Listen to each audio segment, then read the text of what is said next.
Has there been anything accomplished down in Destin for the SEC spring meeting so far this week? It doesn't feel like it. Hopefully there'll be some good news later today. But what's been going on down there? And new look Tennessee basketball team, Clemson Regional for baseball, College World Series for the Lady Vols. So much to get into here on a Friday. Locked On Vols.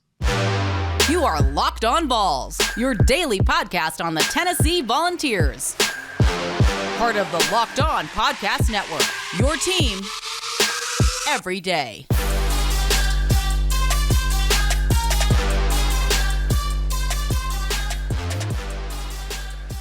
Hey everybody, welcome into it. This is Locked On Vols. I'm your host, Eric Kane. Appreciate you guys being here with me today. Listening as always, can't thank you enough. We are an audio podcasting platform. That is where we get our news and our clicks and all that type of stuff. So can't thank you enough for that. Apple Podcasts, Spotify, Odyssey, all that good stuff. But also we are a visual podcasting platform, and you can Locked On Vols subscribe to that YouTube channel. Maybe you're watching right now. You have noticed a new look here for Locked On Vols. Got a little panel on the side, little today's shows. I've got the little segment topics up there. Got a little scroll at the bottom, which is neat. A little watch next icon for Locked On SEC. Really excited about this new look. So I really appreciate the Locked On Podcast Network for making Locked On Vols a priority and getting it to us and making us look better. As I always said in radio, and I try to apply this on the podcast as well. That's why I try new things a lot of the times. Consistency is the name of the game, but you never want to get stale. You always want to throw a fresh coat of paint on some things, and this is exactly what that is. So if you're watching us on YouTube, might take me a little while to learn all the new bells and whistles and everything to this graphics package, but I think we look good. I still have an ugly face, but at least we look good there. Friday's show, got a whole lot to get into. Updates from SEC spring meetings. Grant Ramey, VolQuest.com. A little on Tennessee basketball, Josiah-Jordan James in segment 2, and I will give you a Clemson baseball regional. Why did I say Clemson baseball? Well, Tennessee baseball is in the Clemson regional to begin postseason play. That begins tonight, so that is the rundown for your show today. All right, so has there been anything really accomplished so far at the SEC spring meetings? You don't really feel like it, right? Friday morning kind of came out, or actually this was Thursday night, and Greg Sankey was asked again about the scheduling, dilemma, 8 games, 9 games, kind of where you at, and he said, hey, we'll continue the conversation tomorrow with most of our athletic directors and our presidents. We're prepared to introduce that if we can come to a solution. As soon as we reach the finish line, I'll end up explaining that in a pretty timely manner. Thursday or Friday, the sooner or better. So there's hope, at least there's hope that there can be a resolution for the scheduling dilemma for the SEC as we move on to a 16-team league by the end of this week. He went on to say, if we don't come to an agreement, a conclusion either short-term or long-term, we still have options. I don't want to solve every one of our scheduling format questions for all of eternity right now. And remember that really in February, we learned the ability that Oklahoma and Texas could move earlier. I've noted some complexities around that, certainly just walking away from 14 non-conference games, or we can go to 9. So that part of the conversation, a lot of healthy dialogue. I tend to think we'll come to a resolution on some key elements in the short term, continue talking long term. So potentially there's going to be some progress made, but not what we want to hear. So, from an outsider's perspective, it's like, okay, well, exactly what are you doing? I don't know. Greg Sankey goes on and says, I'll say this from my perspective. It's been the kind of a healthy conversations we ought to be having as a conference. A lot of different perspectives. No need to raise the volume, but continually, ask the right questions and think how we schedule our football games. Also, how we announce the scheduling of our football games. You saw the NFL just 3 weeks ago. They make it an event. And last year, we announced our schedule in mid-September. So we're already making news in football, but a lot of pressure to get out. So we're trying to reconfigure that. I agree with them. The NFL, year around, it is a business. They're trying to make the NFL 365 days out of the year, not just during football season. You've got, of course, you have the season. You have you have the season, and then that leads you into Super Bowl and playoffs, and that leads you into free agency, legal tampering, all that type of stuff. Then it leads you into draft covers, then it leads you into rookie mini camps and OTAs and mini camps, and then training camps, and then preseason. Then it's and in between that, right before the draft, you've got or right after the draft, you've got the schedule announcement. And so There's a lot going on with the NFL calendar year in and year out. So I agree with them there. I think the SEC could kind of take a page out of the NFL's book and kind of make it more of an event.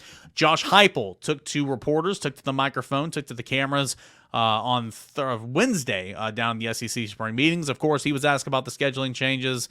He, along with the majority of the SEC head coaches, are remaining kind of neutral in this. It's more of an athletic director, more of presidents, more of ADs, all that type of stuff that are making the calls, presidents, chancellors. But coaches have opinions. They're just not going to put them out there. Heupel was said, quote, "There's so many things that everyone is trying to balance from schedules that are already preset. At the end of the day, you come to this conference because you want to compete against the best every Saturday. You love those big games. Certainly, if you're playing conference opponents, you are playing a big game." So again, that's about as neutral of an answer to 8-game, 9 games that you're possibly going to get. Ask about specifically the Alabama game, because if you went to the 7-1, likely you're losing that annual Alabama game. You're losing that third Saturday in October annually. And he just said, quote, "I want to play the best games that we can play." Again, he is not digging down into what we're trying to get him to say here. He does go on and said, "It's a huge game. It's a historic rival for our program. I think one of the things that's unique about Tennessee is the number of opponents that different generations of fans will point to as the game. We don't have a true trophy game. In-state Vandy, Kentucky's the border war. Georgia, Florida, Alabama, those are all big games for our fan base. The Alabama game has been one that has probably been as long-standing as any of them. It's a huge part of our schedule and a tradition of Tennessee football." Again, that is what I love about Tennessee. Josh Heupel just kind of said it.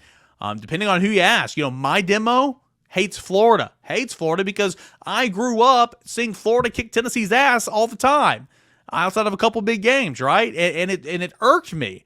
But that, like, my demo will say Florida. My dad will say Alabama. My grandfather will say Vanderbilt. You may say, I don't know, Georgia, because Georgia's the cream of the crop right now. I don't know. And then Kentucky's in there, and it's the border war. So the border bowl. I love that about Tennessee. I truly do. But if you go 7-1, you're 100% going to keep Vanderbilt, and that's it. Was asked about gambling concerns. All these head coaches have been asked about gambling concerns, and there are some concerns, right? Sports books right and left. How this plays into college athletics. It's a no-no. Alabama had to fire its head baseball coach, all that type of stuff. Josh Heupel says gambling was one of the ones that probably had as much dialogue and questions from the meeting, from the coaches and the people that were presenting it to the conference itself on things that we can do to protect our players and our program. Certainly with everything that's gone on over the last month, it certainly opens eyes. Again, I think everybody in college sports has to continue to find a way to put their arms around the situation and make sure we navigate it in a good way. I agree with that, okay? And a couple other things Josh Heupel was asked about Wednesday at the SEC spring meetings. Tampering. Transfer portals out there. Tampering's a real issue, whether it be from coaches, whether it be from players, whether it be from, whatever. Lane Kiffin suggested that tampering punishment should be like you see in the NFL, but quickly noted that wouldn't happen, whereas you're docked a ton of money. Heupel said there's so many people that have contact with recruits and players. I say recruits because you probably had contact with them through the recruiting process, from coaches, families, to people that were influential in their life, meaning you knew them before they entered the transfer portal. I don't know if there's one thing to fix it. At the end of the day, the integrity of the people hired on staff is how you solve that in the program. Well, again, there's a lot of bad people that coach football. I'm just going to tell you that, Josh Heupel, and I'm sure you've been around some of those as well. But he's right. You have relationships with these kids and these families because you recruited them for 3 years, and then they don't pick your school, and maybe there's rumblings and rumors like, I'm not happy. Hey, let me backdoor this and talk to Tennessee over here and let them know I'm not happy. I might go into the transfer portal. I'm just giving an example, right? I'm using Tennessee as an example. And then Tennessee can say, like, okay, well, if you go into the portal, we'll do this. They start doing it, all that's happening in college football, okay? And what he's saying is, these kids from the recruiting process, so that's why legal tampering is a thing. Like, it's not like you just wait till they're in the transfer portal. A lot of times, there are back channels to get communication to you because you've already formed those relationships. Again, that's a hard solve. It's a hard fix in college football, 100%. And I don't have an answer for it, but it's certainly focusing on ethics and moral and all that type of stuff, that's kind of elementary. But I do like that answer. That's what we should do. And then lastly, one of the topics down in SEC spring meetings has been on how to celebrate. Greg Sankey, the SEC, put out there a couple weeks ago that they could maybe take away home games more than a fine for storming the field. And I mean, this is just ridiculous. It's like the fun police. I mean, I understand there are things, like what happened at Neyland Stadium this year with Alabama, with the wide receiver, what's his name, that hit the woman, and how nothing came of that. I have no clue. There's video, and Saban was a complete coward when talking about that behind a microphone. Shocker. But yeah, sure. There's plans, and Josh Heupel even said it after that Alabama win. He said, I want to thank the administration. I want to thank the security. We had a plan in place to get our team off the field, and they did, and all that type of stuff. But I mean, that's the pageantry, baby. That's what college sports is about. I will never, ever forget the Alabama game. You won't forget the Alabama game. I was down there trying to shoot video and take pictures, and I got swarmed. I was late to the post-game press conference. That was an hour late to begin with because I was stuck on that dang field, right?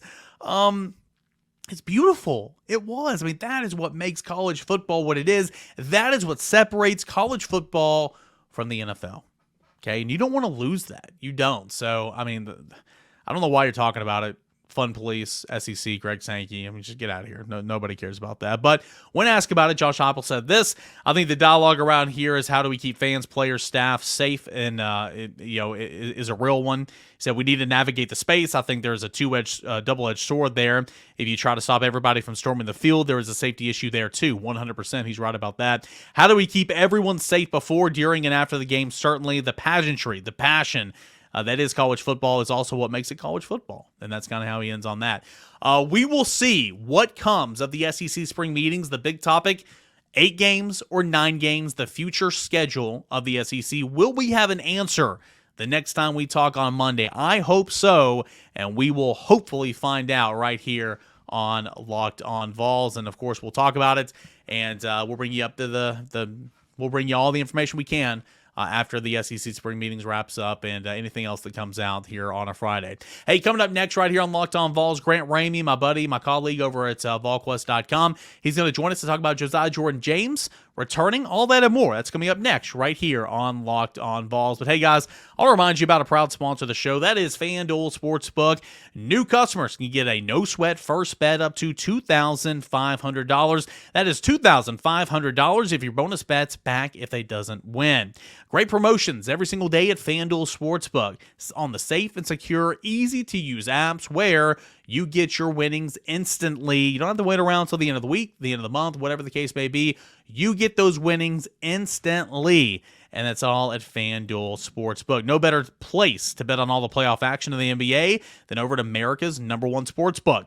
Visit FanDuel.com/lockedon and get a no-sweat first bet up to $2,500. That is FanDuel.com/lockedon. FanDuel, official sports betting partner of the NBA. Hey guys, welcome back into your Friday edition of the show. New look on YouTube. Hope you guys are enjoying that and my fat face in this tiny frame. But the guy next to me in the frame to my, if you're looking at the screen to my right, but I guess it'd be to my left, I don't know, all turned around here. Grant Ramey, VolQuest.com, one of my coworkers. Grant, welcome to the new look of the show. Do you feel honored to be one of the first guests? Thanks for having me. I feel like I should be bouncing around the square like the what's the DVD logo on The Office. Yes. Fun episode that was. Josiah-Jordan James coming back to Tennessee, and I think it's safe to say it caught everybody really by surprise, not just you and I, but that's something that nobody was expecting, and we all just kind of threw together some work yesterday and got something up there, and then said, all right, well, hold on, what's this mean? When all the dust settles, well, first, your reaction to Josiah-Jordan James coming back to Tennessee, because, again, that was surprising news. Surprise for sure. And between me and you and Rob and Austin and Brent and just kind of the way the landscape is, it's really kind of hard to get completely caught off guard, like true legitimate surprise. And when he tweeted that, it was like true legitimate surprise. And it's the first time in a long time that I've been truly surprised by something happening. Even earlier in the week, there had been a little bit of talk about something happening, and it was, you just kind of laugh at it like they can't do that, like the roster set. When they went on that run in the portal in late April, and they got Jordan Gainey, they got Chris Ledlum, they got Dalton Connect in like a week's time, and Santi said he was coming back. When all that was done, what we were told was the roster's set. This is it. This is your 23-24 Tennessee basketball team. This is what it looks like because the scholarships are full, all that stuff. B.J. Edwards left through the transfer portal. That even further solidified that this is your squad. So for him to come back and apparently be able to walk on some form or fashion because he left the team or something for a little bit to go train, I guess, still had eligibility because of the COVID year. I didn't think they were going to do it because I didn't know how they could do it. They figured out a way to do it, and pretty shocking, to be honest. Yeah, to your understanding, kind of let's walk through this. COVID year of eligibility, so that's what he's using for his 5th year. He exhausted 4 years of eligibility. Okay, he was a scholarship player. Hell, he was a former 5-star scholarship player. And because he stepped away from the team, because he pursued other opportunities, because he was still not a part of the team, that is what allows him to come back as a walk-on. Because if he didn't do that, then he couldn't just say, okay, I'll take a walk-on. That'd be against rules. Right. And that's why I thought all along that it wasn't a possibility, because I had the understanding, and I think Tennessee did as well from people I talked to, that it's illegal or it's against NCAA rules for a scholarship player to go to a walk-on status at the same school. I think you would even, I don't even think if you transferred, you could go to a walk-on from a scholarship to a walk-on. So I guess the emphasis is he did leave the team, left the program. Technically, he was in, I guess, Florida and Miami, something like that, training, going through the pre-draft process. He went to the G League Elite Camp in Chicago a couple of weeks ago. And from there, I guess they found out a way. And there was talk after that elite camp that maybe he might be making calls and he might be talking to Tennessee. But still, what we were told then at the time is this is the roster we have. This is the roster we're moving forward with. So it was a pretty rapid change in the last few days, and they found a way to do it because, honestly, I didn't think there was a way they could do it. And now that all the dust settles, how much better is Tennessee's basketball team today than it was yesterday morning? I mean, sure, it was a frustrating year for Josiah last year. Sure, he never lived up, depending on how you look at it, to that 5-star, ceiling or whatever, but he's been a really good player for Tennessee. And they just got an experienced guy that's played a whole lot of SEC games, versatile guy that can play the 4, can play the 2, can bring the ball down. He can do a little bit of everything. How much better did Tennessee basketball get for the upcoming season yesterday? They got a lot better. They got a lot deeper. Really, really deep basketball team. I mean, you're talking about a 5-star guy, like you said, in a couple of recruiting services back in the day had him as a 5-star in that 2019 class, I think it was. And he was a McDonald's All-American. So when you can add that kind of guy as a walk-on, I mean, they went and got Dalton Connect to kind of fill the minutes that Josiah was going to, leave open. They brought in Chris Ledlum to help in the post. They brought in Jordan Gainey to be that 3-point shooter to help fill in the gaps a little bit there around the perimeter. So they've added a lot to this team already, and you're getting Santi back, and you're getting Freddie DeLeon into the rotation. You're getting Cam Carr, JP Estrella. You're getting DJ Jefferson coming off a red shirt. So they already had a lot of pieces, and you're trying to figure out how that puzzle was going to come together. Then you add Josiah into it, a guy who's started a lot of basketball, played a lot of basketball over the last 4 years at Tennessee, a really good player. You try to figure out how he's going to fit in. How's this adjust minutes for other guys? What's that look like? They're deeper, they're better, but they got to figure out, the rotation and what this thing looks like moving forward. And maybe it's unfair to ask this question right now because, again, this group hasn't practiced together yet. Right. So there's a lot of time between now and the first game, and they got to figure it out, and they'll figure out the rotations, who works best with where and what situations and all that. These are not questions to be answered in June, but I am going to ask you this kind of on the onset. Maybe who's a guy that might have been hurt by this a little bit in terms of minutes that might have been taken away from him now for this upcoming year? Yeah, you hope it doesn't slow down DJ Jefferson's development because the staff likes DJ Jefferson, and he sat around and he took his time as a redshirt and he just did the whole practice thing and didn't play any last year. And he felt like in talking to him that he grew a lot during that process, and now it looked like he was going to get his opportunity. You worry how many minutes that take away from him. Cam Carr is a guy that he's coming in as a freshman, but I don't think he's a redshirt candidate. I think the staff really likes his game and thinks he can help them off the bench, so you hope it doesn't slow down his development. Dalton Connect, like I said, they brought him in to be that guy that kind of replaced Josiah. Now you have to figure out, how many minutes does this take away from Dalton? How many minutes does this take away from Chris Ledlum? I mean, It's great to have Josiah back in that depth, but you also kind of got to figure out, what's my rotation look like? How many minutes for these guys? How are you allocating these minutes? At the end of the day, the best players are going to play. The most productive players are going to play. So I think Josiah has to know walking back into the situation that it's a really deep roster, and it's going to be, cutthroat competition trying to get your minutes because they did everything they could through the portal to make this roster better. It's good to see Josiah come back. Good to see Jacob Warren come back and, Camden Sewell come back, and you look at the different sports. But I think we both can agree we'll be excited when this COVID year's, done and behind us. I mean, it's almost this entire offseason for Tennessee basketball because Olivier Comwas, he withdrew his name from the draft, but he's still in the portal. Where's he going to go? What's that situation look like?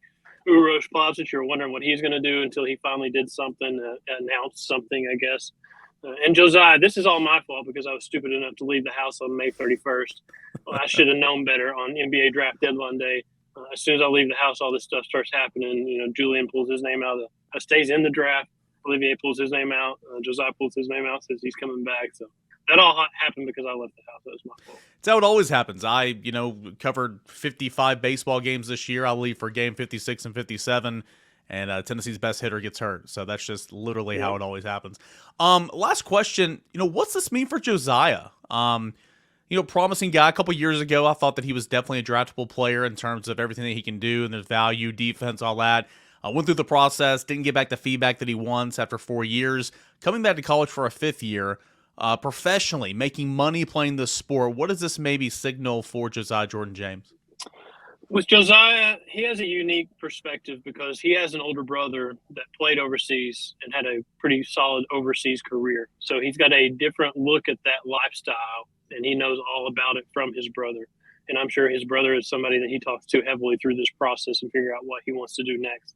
Now, I was at the Big Orange Tip-Off Club in, I guess it was February, when Josiah was talking. He was kind of the keynote speaker, and they asked him during a Q&A, like, what's next for you? And he said he was going to leave the door open, the possibility of return. He wanted to go through the process, get the feedback. He says he wants to coach ultimately at some point when his playing days are over. But he is getting up there in age. He's dealt with injuries to multiple parts of his body over the last 4 years. That's something he's had to, it's just he's missed time. He missed time last year with the knee, I think 8 games. I think he missed 4 games with an ankle sprain. So he's got some, tread on the tires, or the tread is wearing off the tires, I guess. How much does he have left there? How long can he play professionally? It's just a matter of where he wants to go, how he wants to do it, what he's willing to sacrifice in terms of comfort living overseas and kind of, diving into that world. But he does have the benefit of having an older brother who's been there, who's played the game at that level. He's played it overseas. He's made a career doing that. Maybe he's bouncing some feedback off of him and trying to figure out what he wants to do. And maybe that's the reason he ended up back here for a year where he can take advantage of maybe some NIL opportunities. Grant Ramey, you can follow all of his work, and believe me, there's a lot of it over at VolQuest.com. None of it good. None of it good. It's just it's total. It's total. What am I thinking of? It's not quality. It's quantity. Quantity over quality. Here we go. I think it's a little bit of both. You can find it all there, VolQuest.com, and on Twitter at Grant Ramey. Grant, appreciate it, buddy. Thanks, man. Hey, when we come back on this edition of Locked On Vols, we're going to take a look at the Clemson Regional. Tennessee and Charlotte's Hardin Valley Academy alum, Knoxville native Cam Fisher going to be squaring off against Tennessee tonight. All that preview and more coming up next as we wrap up Locked On Vols. All right, guys, welcome back into it. Your Friday edition of Locked On Vols, your final segment of the week. And really do appreciate you guys hanging out with me here today and joining us for another episode, whether it's on YouTube, whether it's on Apple Podcasts, Spotify, Google, wherever you're listening to Locked On Vols. Can't thank you enough for making us part of your day. Really do appreciate it. Okay, so we got Lady Vol softball in the College World Series happening right now. Tennessee baseball and regional play, that is getting going tonight. And so a lot of you guys who only, hear Tennessee baseball because you listen to the show and you might have it on the background and I talk about it, I sprinkle it in every now and again. Thank you for not turning the dial. I appreciate that. That's a radio term. Of course, this is a podcast. But how postseason baseball works, okay? It works like this. So you do regular season, you do conference tournaments, and then you go to regional play. 4 teams make up a regional host site. There are 16 host sites across the country with 4 teams playing at each host site on the weekend, making up 64 teams.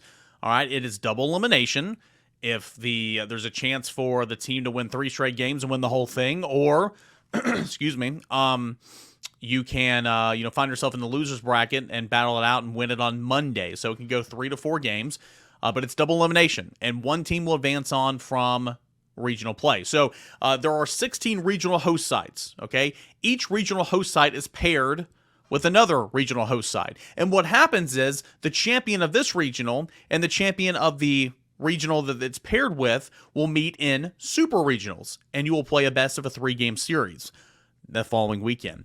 The next weekend, or the next week, you go to Omaha. The winner of super regionals, there are 8 super regional series in the country. The winner of those super regional games go on and make the 8-team field for Omaha in the College World Series. So, and then from there, it's like double elimination, then the best of a 3-game series. It gets a little confusing, but we'll cross that bridge when we get there. But it's all starting tonight, Tennessee Baseball. And Tennessee Baseball, again, if you're new and don't know much about the team, you just see the scores, you see the Twitter complaints, all that type of stuff. Got all the talent in the world, all right? Got all the talent in the world. Have enough arms. You are built to win at this time of the year. But at points in times, you don't play well away from Lindsey Nelson Stadium. At points in times, the offense just is absent. Just like somebody compared Tennessee baseball this year's team to Tennessee basketball, and I'm like, you know what? That might be the most spot-on comparison I think I've ever seen. The potential, the talent, the ability, you can see it, but sometimes you just fall short of that, and it's frustrating. So, but anyway, this Tennessee baseball team is built for this time of the year. Why? Because you have to have a whole lot of pitching. I put a column up at VolQuest.com on Thursday morning, and I said, because of the arms, Tennessee is built for postseason play. Because you have Andrew Lindsey, who's going to get the start against Charlotte on Friday night at 6 o'clock on ESPNU. His former team. He's your number 1 starter. You got Chase Dolander, who's going to be a first-round draft pick, who's going to start Game 2 most likely. You have Drew Beam, who started every single weekend this year, likely starting game number 3. And if you need a 4th game, you have bullpen arms who have started, but who are elite bullpen arms, such as Seth Halverson, Chase Burns, Cannon Sewell. A.J. Russell could be in that conversation. Xander Seacrest could be in that conversation of having starter experience. So there is a ton of options, for Tennessee baseball in the arms, and that's why I think you never count out Tennessee, especially this time of the year, because you built your roster. You built your roster for right now. And it's going to have the ability to go on a run and win some games. So we'll see. It'll get going against Charlotte tonight. It'll be the 2 seed against the 3 seed Charlotte. 1 seeded Clemson takes on 4th seeded Lipscomb at 1 o'clock. Okay, and then Tennessee, the 2 seed, Charlotte, the 3 seed, will get going at 6 o'clock. That game will be televised on ESPNU, and of course, you can always follow me on Twitter at _Caner at Locked On Vols, and over on the general quarters at VolQuest.com. I'll have you covered all weekend long. From the Clemson Regional. So that's going to happen tonight. What you need to know about Clemson? Well, as I already mentioned, you're going to have Andrew Lindsey. There we go. You can have Andrew Lindsey squaring off against his former team. He played for Charlotte as a freshman in 2021, and then he took a year off of baseball. And now he's in Knoxville for Tennessee. So you're going to have Andrew Lindsey squaring off against lefty Colin Kramer. For Colin Kramer on the season, he's typically been the Sunday night guy. He's a 6-4 record, a 4.55 ERA. He is a lefty, and Tennessee has struggled at points and times from the left against lefties. So that's going to be interesting there. He's got 12 starts on the year, 19 appearances. Opponents are hitting pretty good against him, 268 on the season, so that's pretty solid. And the bats for Charlotte's Hardin Valley Academy alum Cam Fisher, Knoxville native, leading not just Charlotte, but leading the nation with 30 home runs. How about that? Leading the nation with 30 home runs, 352 average. He's driven in 64 runs. He is going to be the guy to look out for in that lineup. He hits 3rd in the order. He's walked 61 times, and he's only struck out 56 times. So that's a good ball player, and that's what you have to look out for in the Charlotte lineup tonight. Charlotte, offensively, they averaged a little over 6 runs a game. They rank 147th in the country. They have a 261 team batting average. They rank 243rd in the country. Home runs, 90 home runs, 34th in the country. Pitching-wise, a 4.89 ERA, that's 62nd in the country.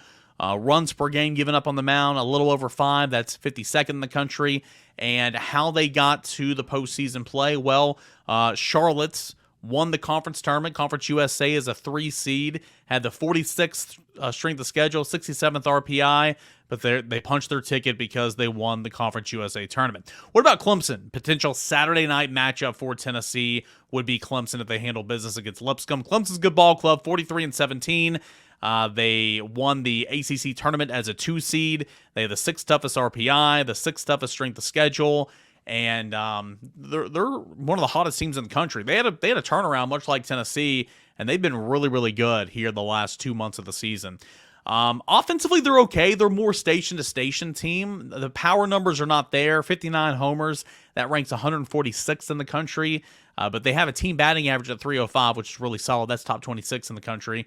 And they scored a hair over 7 runs a game. Pitching-wise, 4.30 ERA. That's top 25 in the country. Not bad. They allow just 4.9 runs per game. That's top 21 in the country. That's not bad whatsoever. They have a two-way sensation. Shohei Ohtani for the Angels. I'm not comparing this guy to him, but a two-way sensation. His name is Caden Grice. He's the Sunday starter, but he pitches from the left side. An 8-1 record, 3.25 ERA. If Tennessee squares off against Clemson on Saturday, I expect him to pitch again because he is a lefty against Tennessee. And at the plate, he's been really solid as well.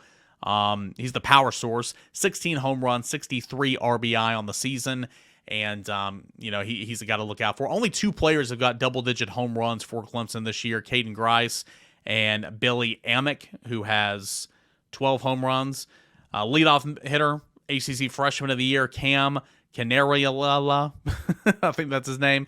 He's got a 386 average, and he's stolen 24 bags. So they're a speedy bunch, and they've got some decent pop in the order and some top-end pitching. But again, I think Tennessee on paper, still better. Quickly look at Lipscomb. How did they get there? Well, they won the ASUN tournament as a 1 seed. Strength of schedule, 159th in the country. RPI, 90th in the country. Again, the only reason these teams are here is because they won their conference tournament and they get an automatic bid. So we'll see if Tennessee squares off against Lipscomb. I feel like if Tennessee is to take care of business tonight, it will play Clemson. I feel like Lipscomb will lose the opener against Clemson at 1 o'clock today. And I say tomorrow, you guys know this, I recorded a day before. I think Lipscomb will lose to Clemson in the first game of the regional on Friday. Therefore, it will be in an elimination game with the loser of Tennessee and Charlotte later tonight. And I think if Lipscomb, loses that game, they're done. So potentially Tennessee, could not see one of these teams. But ultimately Lipscomb, if Tennessee does see Lipscomb, Trace Wilhoit is the guy in the batting order to look out for. 311, 17 doubles, 65 runs driven in on the season. Catcher Austin Kelly, 21 home runs. Pitching, ASUN Pitcher of the Year, Logan Van Treek, who will almost certainly have already been used by the time Tennessee plays Lipscomb if it comes to that. 8-4 record, a 3.50 ERA, and let's see here, righty Braden Tucker. He's got 7-0 record and a 3.54 ERA, so they got some pretty decent pitching, does Lipscomb. End of the day, you can check out my full preview. It's over at VolQuest.com. It'll be there at some point around lunchtime on Friday. Tennessee and Charlotte getting going in the Clemson Regional. That's coming up tonight at 6 o'clock Eastern Time, and you can catch the you can catch the I don't know what I was trying to say. I was trying to do something else, and I lost my train of thought. ESPNU, you can catch the call on The Sports Animal locally here in Knoxville, Vol Radio Network. And, of course, you can follow me on Twitter @_Caner and follow my live thread and game updates over at VolQuest.com on the General's Quarters. Okay, fun times. So appreciate you guys for diving in and hanging out with me here today. And if you're watching on YouTube, hope you like the new setup. It's kind of fancy. I'm trying to learn all the new bells and whistles and trying to figure it out. I'll get better, I promise. If there's potential that I will have to do a show from the road on for Monday's show, so I might go back to my old setup on YouTube for Monday, but I'll be back on Tuesday because I'll be on the road. So anyway, just play by ear. Follow me on Twitter @_Caner and stay updates. There might be a later time issued for Monday, but I will do my best to try to get a Monday episode out there following the Clemson Regional. Guys, appreciate you as always. Thank you so much for following along and being an everydayer right here at Locked On Vols. If you haven't already, please subscribe, rate me 5 stars, do all that awesome stuff. Check out Locked On SEC. Make that your second listen. And as always, really, really do appreciate you guys for being here. Have a great weekend, and we will talk again on Monday, everybody.